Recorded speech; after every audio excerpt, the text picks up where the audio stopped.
morning to you, Jo. Morning, John. Welcome.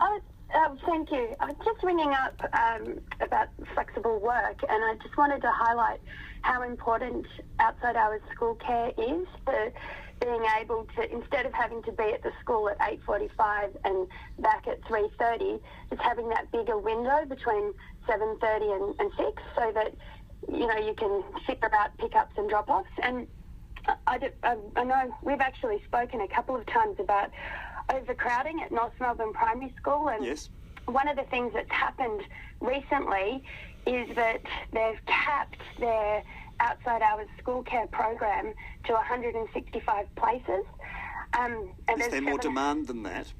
Well, there's 727 kids at the school, and the most concerning thing is that they've announced that in 2017, the prep students will only have access to 30 of those places. Now, this year, the prep intake is always the biggest intake. This year, it's 134 preps. Next year, it's likely to be 150.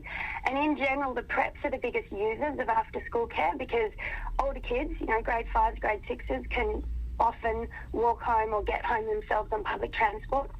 And leaving them as latchkey kids is not as concerning. But for little kids, they often can't do that. They're just too small to walk home or get home on public transport alone. Yeah. So they're bigger users of the after-school care.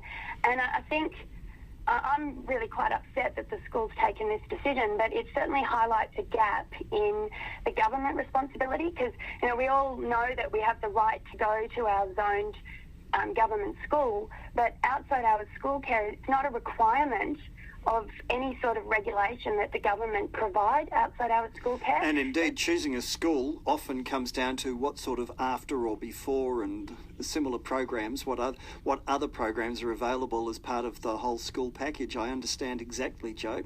Thank you indeed for your call. Plenty more in just a moment.